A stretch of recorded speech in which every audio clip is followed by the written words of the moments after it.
আকাশবাণী খবর পড়ছি শুভ্রা চক্রবর্তী। বিশেষ খবর।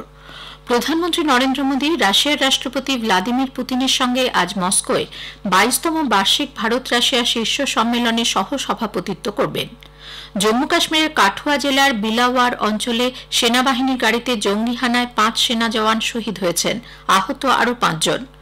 নিট ইউজি পরীক্ষার প্রশ্নপত্র ফাঁস নিয়ে সুপ্রিম কোর্ট কেন্দ্র এবং ন্যাশনাল টেস্টিং এজেন্সি এনটিএ কে রিপোর্ট জমা দিতে বলেছে। মামলার পরবর্তী শুনানি 11 জুলাই।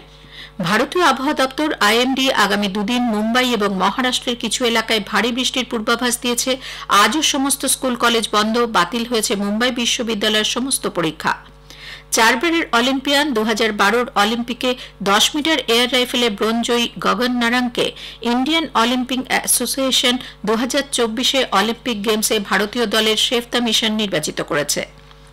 উইম্বলডন টেনিসে পুরুষদের সিঙ্গলসে 7 বারের চ্যাম্পিয়ন দ্বিতীয় বাছাই সার্বিয়ার নোভাক জকোভিচ কোয়ার্টার ফাইনালে উঠেছেন। আসছে বিস্তারিত খবরে। প্রধানমন্ত্রী নরেন্দ্র মোদী রাশিয়ার রাষ্ট্রপতি ভ্লাদিমির পুতিনের সঙ্গে আজ মস্কোয় 22তম বার্ষিক ভারত রাশিয়া শীর্ষ সম্মেলনে সহ সভাপতিত্ব করবেন।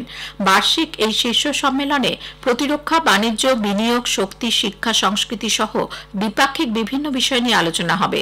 পারস্পরিক স্বার্থ সংশ্লিষ্ট আঞ্চলিক ও আন্তর্জাতিক বিভিন্ন ইস্যু নিয়েও তারা মত বিনিময় করবেন। শ্রী মোদী 3 দিনের রাশিয়া ও অস্ট্রিয়া সফরে গত সন্ধ্যায় মস্কো পৌঁছন। বিমানবন্দরে তাঁকে গার্ড অব অনার প্রদান করা হয়। সে দেশের first deputy prime minister Denis Manturov Vnukovo 2 বিমানবন্দরে তাকে উষ্ণ অভ্যর্থনা জানান। রাশিয়ার রাষ্ট্রপতি প্রধানমন্ত্রী মোদীর সম্মানে ব্যক্তিগত নৈশভোজের আয়োজন করেন। আজ প্রধানমন্ত্রী সে দেশে বসবাসরত ভারতীয় সম্প্রদায়ের সঙ্গে কথা বলবেন। ক্রেমলিনে অজ্ঞাত পরিচয় সেনার স্মৃতিসৌধে শ্রদ্ধার্ঘ্য অর্পণ করবেন এবং মস্কোয় রোসাটম প্যাভিলিয়নে এক প্রদর্শনী ঘুরে দেখারও কর্মসূচি রয়েছে তার। এর মাঝেই 2 নেতার মধ্যে আলোচনা হবে, তারপর প্রতিনিধি স্তরে বৈঠক হওয়ার কথা রয়েছে। সফরের দ্বিতীয় পর্যায়ে প্রধানমন্ত্রী অস্ট্রিয়া যাবেন। এটি হবে তার প্রথম অস্ট্রিয়া সফর। অস্ট্রিয়া চ্যান্সেলরের সঙ্গে প্রতিনিধি পর্যায়ের আলোচনায় যোগ দেবেন তিনি। চ্যান্সেলর কার্ল নেহামের সামাজিক গণমাধ্যমে একটি পোস্টে বলেছেন, এই সফর দুদেশের মধ্যে 75 বছরের কূটনৈতিক সম্পর্কের নতুন মাইল ফলক স্থাপন করবে। সে দেশের সঙ্গে ভারতের পরিকাঠামো, পুনর্নবীকরণযোগ্য শক্তি, উচ্চ প্রযুক্তি, স্টার্ট আপ সেক্টর, মিডিয়া এবং বিনোদন ক্ষেত্রে দ্বিপাক্ষিক সহযোগিতার সুযোগ রয়েছে। ফ্রান্সের সংসদীয় নির্বাচনে পরাজয় সুনিশ্চিত জেনে প্রধানমন্ত্রী গ্যাব্রিয়েল আত্তাল ইস্তফা দিতে চাইলেও রাষ্ট্রপতি ইমানুয়েল ম্যাক্রো তা গ্রহণ করেননি। দেশের রাজনৈতিক স্থিতাবস্থা সার্বিকভাবে সুনিশ্চিত না হওয়া পর্যন্ত তিনি আত্তালকে প্রধানমন্ত্রী পদের দায়িত্ব পালন করে যেতে বলেন। উল্লেখ্য, 577টি আসনের নিম্নকক্ষ ন্যাশনাল অ্যাসেম্বলিতে 30 জুন এবং 7 জুলাই হওয়া 2 দফার সংসদীয় নির্বাচনে বামপন্থী নিউ পপুলার ফ্রন্ট এনএফপি জোট 182টি আসন পেয়ে সংখ্যাগরিষ্ঠতা লাভ করেছে। ম্যাক্রোর মধ্যপন্থী জোট 163টি আসন পেয়ে দ্বিতীয় স্থানে রয়েছে। ইউরোপের সংসদীয় নির্বাচনে তার রেনেসা পার্টি পর্যুদস্ত হলে গত 9 জুন ম্যাক্রো জাতীয় সংসদ ভেঙে দেন। জম্মু কাশ্মীরের কাঠুয়া জেলার বিলাওয়ার অঞ্চলে সেনাবাহিনীর গাড়িতে জঙ্গি হানায় 5 সেনা জওয়ান শহীদ হয়েছেন, আহত আরও 5 জন। তাদের বিলাওয়ার স্বাস্থ্যকেন্দ্র থেকে পাঠানকোটের সেনা হাসপাতালে নিয়ে যাওয়া হয়েছে।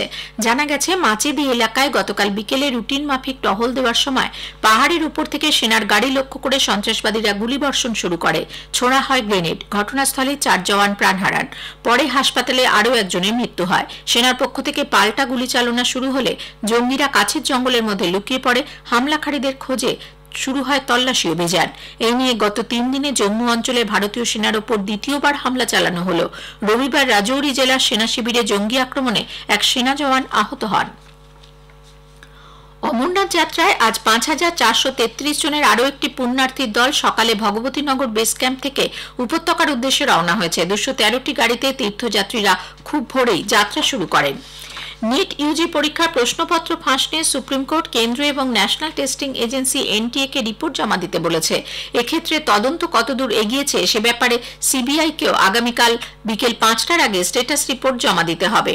বেঞ্চের মতে এটা পরিষ্কার যে পরীক্ষায় আপোষ করা হয়েছে, তবে তার ব্যাপ্তি কতদূর তা জানাবেন তদন্তকারীরা। নতুন করে পরীক্ষা নেওয়া যে তাদের কাছে শেষ বিকল্প সে কথাও স্পষ্ট করে দিয়েছেন বেঞ্চ। মামলার পরবর্তী শুনানির দিন ধার্য হয়েছে বৃহস্পতিবার 11 জুলাই। সুপ্রিম কোর্ট মহিলা কর্মীদের রজস্বলা হওয়ার দিনগুলিতে ছুটি দেওয়ার ব্যাপারে রাজ্য সংশ্লিষ্ট সব পক্ষের সঙ্গে আলাপ আলোচনা করে কেন্দ্রকে একটি মডেল নীতি প্রণয়ন করতে বলেছে। প্রধান বিচারপতি ডিওয়াই চন্দ্রচূড় এবং দুই বিচারপতি জেবি পারদিওয়ালা ও মনোজ মিশ্রের ডিভিশন বেঞ্চ গতকাল এই ছুটির জন্য দায়ের করা জনস্বার্থ সংক্রান্ত আবেদন খারিজ করে দেন। তারা নারী ও শিশু কল্যাণ মন্ত্রককে সংশ্লিষ্ট পক্ষগুলির সঙ্গে বৈঠক করে এ ব্যাপারে নীতি প্রণয়ন করা যায় কিনা তাও বিবেচনা করে দেখতে বলেছেন। কংগ্রেস নেতা রাহুল গান্ধী মণিপুরে লাগাতার হিংসার ঘটনাকে অত্যন্ত মর্মান্তিক বলে উল্লেখ করেছেন। হিংসায় প্রত্যেকে আক্রান্ত হচ্ছেন বলে জানিয়ে তিনি শান্তির প্রয়োজনীয়তার পক্ষে বার্তা দেন। বিরোধী দলনেতা গতকাল মণিপুরের জিরিবাম ও চূড়াচাঁদপুরে ত্রাণ শিবিরে আশ্রয় নেওয়া ক্ষতিগ্রস্তদের সঙ্গে দেখা করে কথা বলেন। এর আগে অসমের বন্যা কবলিত কাছাড় জেলার দুর্গত মানুষজনের সঙ্গে দেখা করেন তিনি। অসমে বন্যা বিধ্বস্ত এলাকা ঘুরে দেখার পর এক্স হ্যান্ডেলে এক বার্তায় শ্রী গান্ধী বলেন যে ব্যাপক ক্ষতির মুখে রাজ্যবাসী পড়েছেন তা অত্যন্ত বেদনাদায়ক। এই খবর প্রচারিত হচ্ছে আকাশবাণী থেকে। ভারতীয় আবহাওয়া দপ্তর আইএমডি আগামী দুদিন মুম্বাই এবং মহারাষ্ট্রের কিছু এলাকায় ভারী বৃষ্টির পূর্বাভাস দিয়েছে। গতকাল মুম্বাই সহ রাজ্যের বেশিরভাগ জেলাতেই প্রবল বর্ষণ হয়। মুম্বাই শহরাঞ্চলের বিভিন্ন রাস্তায় হাঁটু জল দাঁড়িয়ে যায়। রায়গড়, রত্নাগিরি, সিন্ধুদুর্গ, পুনে, সাতারা, কোলাপুর, গুলদানা জেলায় বন্যার মতন পরিস্থিতির সৃষ্টি হয়। বিধান ভবনে গতকাল বেশিরভাগ বিধায়ক এবং আধিকারিক পৌঁছতে না পারায় বিধানসভার উভয় কক্ষের অধিবেশন মুলতুবি হয়ে যায়। আইএমডি আজ বেলা 1টা পর্যন্ত মুম্বাই, রায়গড় এবং রত্নাগিরিতে ভারী থেকে অতি ভারী বৃষ্টির লাল সতর্কতা জারি করেছে। এদিকে প্রবল বর্ষণের জেরে রাজ্য সরকার আজও মুম্বাই, নভি মুম্বাই, রায়গড়, রত্নাগিরি এবং পালঘর জেলায় সমস্ত স্কুল কলেজ বন্ধ থাকবে বলে জানিয়েছে।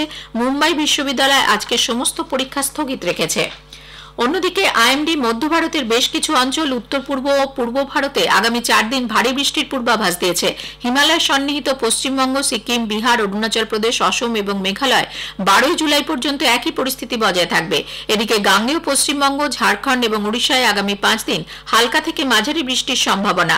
কেরালা, লাক্ষাদ্বীপ, অন্ধ্রপ্রদেশের উপকূলীয় এলাকা, তেলেঙ্গানা, কর্ণাটক, তামিলনাড়ু এবং পুদুচেরিতেও আগামী 4 দিন হালকা থেকে মাঝারি বৃষ্টি হতে পারে বলে আইএমডি জানিয়েছে।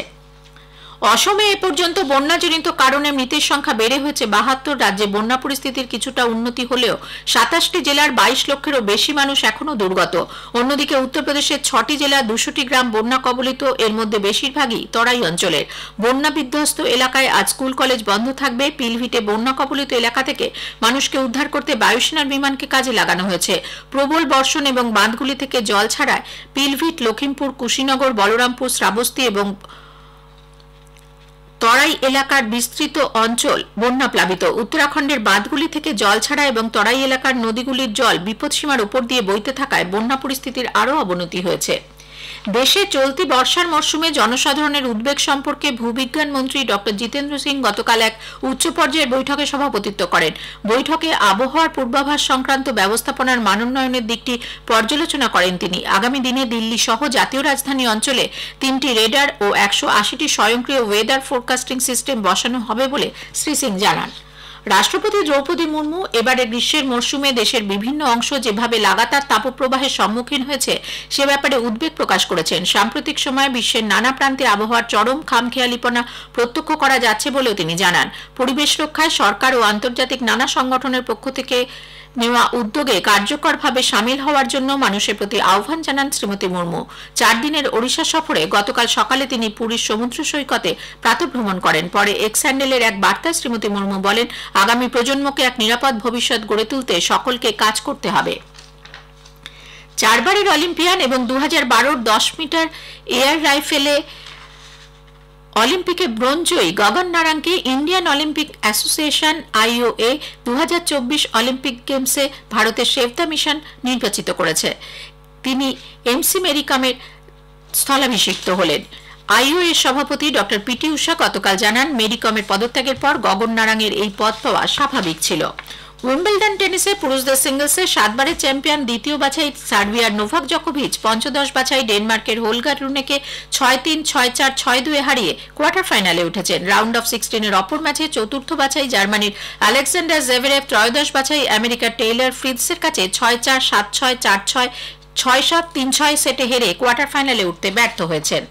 ইউরো কাপের ফুটবলের প্রথম সেমিফাইনালে আজ স্পেন ফ্রান্সের মুখোমুখি হবে। খেলা শুরু হবে ভারতীয় সময় রাত 12:30টায়। আগামীকাল দ্বিতীয় সেমিফাইনালে ইংল্যান্ড নেদারল্যান্ডসের বিরুদ্ধে খেলবে। খবর শেষ হলো।